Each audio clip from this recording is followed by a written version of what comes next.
Hi everyone, today I'm going to talk about how to find the area of composite figures. So just like when we found the perimeter of composite figures, now we're going to find the area, and this is just the area of a bunch of shapes put together. So super duper quick review, parallelogram. The formula is base times height to find the area. Remember, parallelogram looks like this, right? And you know that the base is perpendicular to your height. Something is this tall, not this tall. Okay, so base times height will give you the area of a parallelogram. Just like a rectangle, it's base times height, but we kind of talk about it like length times width, same thing. Triangle, imagine if you took your triangle or your parallelogram or rectangle here and you just kind of cut it in half. Look at that. There's half of my parallelogram, which is the formula for area of a triangle, okay? 1/2 the base times height. Then we have a trapezoid. Here's an example of a trapezoid. Okay, we know that this side and this side are parallel. Okay, so the formula is you take half of the height, okay, and multiply it times the sum of the bases. So this would be like base 2 here, and this would be base 1. This is review, remember that, okay?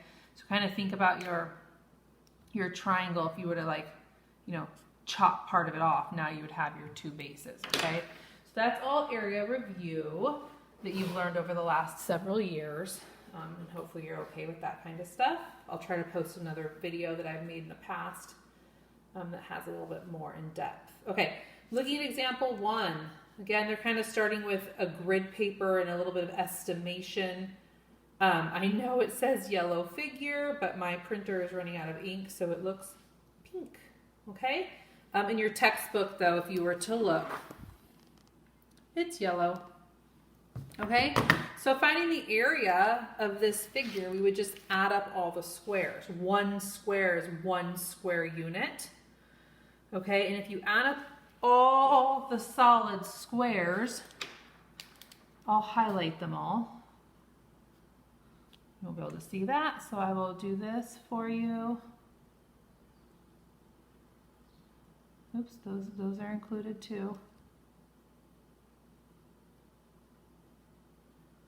Okay, so excuse that little line right there, but all of this, okay, those are all full squares, and that would have, if you count them all up, there are 45 full squares, okay? And then if you look at these pieces, they're just half of a square. So those two together would make 1. These two together would make 1. And then there's another half. So there's 1, 2 and a half. So there's 2.5 squares. Composite figures, you add it all up, we have 47.5 units square, okay? So really you're just counting each of the pieces, all right? And we know that if you have a diagonal right here, just like your triangle work here, that's half of it. So that's how I knew how to get this 2.5 squares. All right, so go ahead and pause it and give these ones a try, keeping in mind all the ones that are halves. And if you printed it and your printer's out of ink like mine, look in your textbook. And they're really nice. This one's actually green and this one's actually orange. Okay, so go ahead and pause it. All right, hopefully you paused it. The area of number 1 is 37 square units. And number 2 is 51 square units. Now you could write square units or units squared, it doesn't matter. What matters is that you make sure that you square your units, because this is area. And you can see all the little squares. That's kind of your proof why your units need to be squared. Okay, so now moving on to some actual composite figures. You can see this example here. You're finding the area of a basketball court. The figure is made up of a rectangle and a semicircle. Okay, right there. Now, if you look here, why are we saying a semicircle, not a full circle? Because this semicircle here is already included in your rectangle, so we don't want to count it twice, all right? So we need to find the area of the rectangle, and thinking back to your formula work, length times width. So this is area equals, let me get this paper to put under it so it writes a little bit nicer. Area equals the length here, 19 feet, so 19 times the width is 12 feet, so 19 times 12. Area equals 19 times 12. You guys use your calculators, okay? 19 times 12 is 228. So I know that the rectangle, which is just this part, is 228 feet squared. But now I need to do this semicircle here, okay? So I know that the formula for area of a circle is A equals pi r squared, and I need to divide it by 2 because I'm only taking half of it. So area equals pi, we're going to use 3.14. Now the radius, this is where some of you might get stuck. Remember, all the way down is the diameter. I only want this much.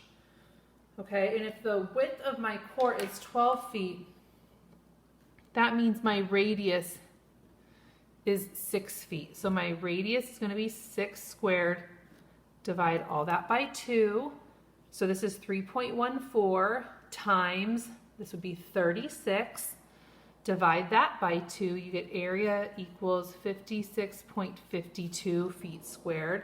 So now I have my rectangle and my semicircle, and I want to find the area of this whole composite figure. So it's 228 plus 56.52, and that's equal to 284.52 feet squared, and that's the total area of the composite figure. Okay? Example 3. Again, I know my picture is getting a kind of worn out, so let me zoom it in. All right, so I know that I have a figure and it has a triangle, a rectangle, and a parallelogram. So I just break down each of the pieces, okay? So here's my triangle here. Area is equal to 1/2. Here's the base, okay? Really doesn't matter. This, you could call this the base too, but for this case, we'll use this part. The base is 11.2, and the height of my triangle is 4.5. So the area is, and if you remember when we did this in the past or in other years, in your calculator here, you could just type in 0.5 times 11.2 times 4.5, or you could do 11.2 times 4.5 and then divide it by 2. Either way works, okay? So the area of our triangle is 25.2 centimeters squared. Now we're gonna go over here to our rectangle, which is right here, okay? And I can see that the length of my rectangle is 8 centimeters and the height is 4.5. Okay, the height is shared with the triangle. Area equals, the length is 8, the height is 4.5, so the area is equal to 36 centimeters squared. And now I have my parallelogram, which is down here. Okay, so the area equals the base. Here's the base, 8 meters, and here's the height. Okay, notice the height is perpendicular to the base. It's straight right here. It's not slanted. When you go get your height measured, you stand up straight against that wall, okay? You don't stand slanted. So 8 times 6.7, and that is equal to 53.6. Now we want the area of the entire figure, so you just add these all up, you guys. And so when I add those all up, I get 114.8 centimeters squared. Okay, so let me show you in the book a little bit because your printer is poor. You can see here, I had my triangle and my rectangle and my parallelogram, okay? All right, so now you have a couple down here I'd like you to try on your own. You can see that this figure here is a rectangle, and I know this is a rectangle because my units are different here. my lengths, not my units, 9 meters and centimeters. If it was a square, they'd be the same. So I have a rectangle and a triangle. And in question 4, I see that I have a square and I have 4 semicircles. So if I have 4 semicircles, that means I have 2 circles. Okay? The length of my square is 2 feet, which is also the diameter. So if the diameter is 2 feet, then the radius would be 1 foot. Okay, so again, 2 feet by 2 feet, two semicircles make a circle. Okay, go ahead and pause it and give those a try. Okay, I hope you paused it. Question 3, the answer is 90 meters squared. In question 4, we say about, or you could use the about symbol. And we say that because we're using pi, and that's just an approximation. Okay, and that's about 10.28 feet squared. So hopefully you did an okay job on those. Watch these a few more times if you need to. Get your textbook, you guys. Look, all I'm doing is just following along these examples here, okay? And they're nicely worked out in your textbook again. And there's lots of video tutorials inside your textbook as well, okay? Good luck.